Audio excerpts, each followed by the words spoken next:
based on historical reports. In 1837, just 3 months after Queen Victoria ascended the throne, a London businessman was walking home late at night through a cemetery.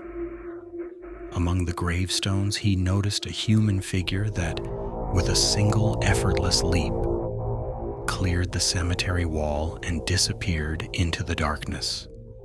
The Lord Mayor of London dismissed the story as nothing more than gossip spread by frightened servants. But soon letters began arriving from terrified citizens. Families threatened to leave London, fearing for their safety. Then reports of attacks started coming in from different parts of the city. Public panic grew. People accused the police of doing nothing. The mysterious attacker soon became known as Spring-Heeled Jack. In February 1838, even the biggest skeptics, including the Lord Mayor himself, could no longer ignore the reports.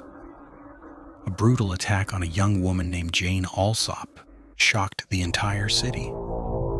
After that incident, Spring-Heeled Jack became one of the most wanted figures in England. Police patrols searched the streets at night, but he always seemed to disappear before anyone could catch him. Just 5 days later, he appeared again. This time at a house on Turner Street belonging to Mr. Ashworth, a neighbor of the Alsop family. He politely rang the front doorbell.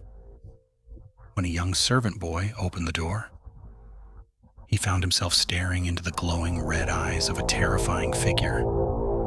The frightened boy screamed. Before anyone could react, Spring-Heeled Jack vanished into the night. His next victim was 18-year-old Lucy Scales. On the evening of February 28th, she and her sister Margaret were walking home after visiting their brother William, a butcher. As they walked along a narrow alley, Lucy, who was a few steps ahead, noticed a lone figure wearing a long cloak. At first, she thought it was a woman because she could make out what looked like a bonnet.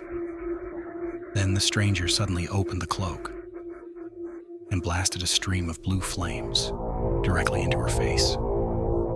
Lucy collapsed almost instantly. Just before losing consciousness, she realized the figure was actually a thin man. Hearing the terrified screams, William rushed toward the alley. But when he arrived, only his 2 sisters were there. The attacker had disappeared without a trace. The investigation continued for months. Several suspects were questioned. Some were even arrested, but no evidence ever linked anyone to the attacks. The reputation of the London police, already badly damaged, suffered even more.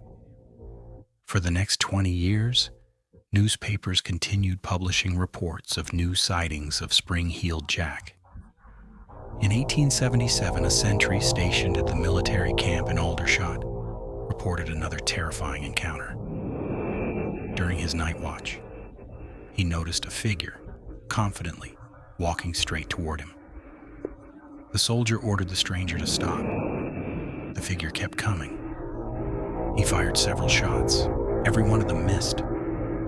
The stranger walked right up to him, struck him across the face with a hand that felt as cold as a corpse, then laughed and disappeared into the fog. Other reports only strengthened the legend. In 1838, in Castleton, a young woman claimed she had been attacked by a man with long claws, who then effortlessly leapt over a tall fence and vanished. The last widely reported sighting of Spring-Heeled Jack took place in Liverpool in 1904, where he was said to have attacked a homeless man, although no proof of his existence has ever been found. Spring-Heeled Jack remains one of Britain's greatest unsolved mysteries, a legend, and a symbol of the terror that hides in the darkness.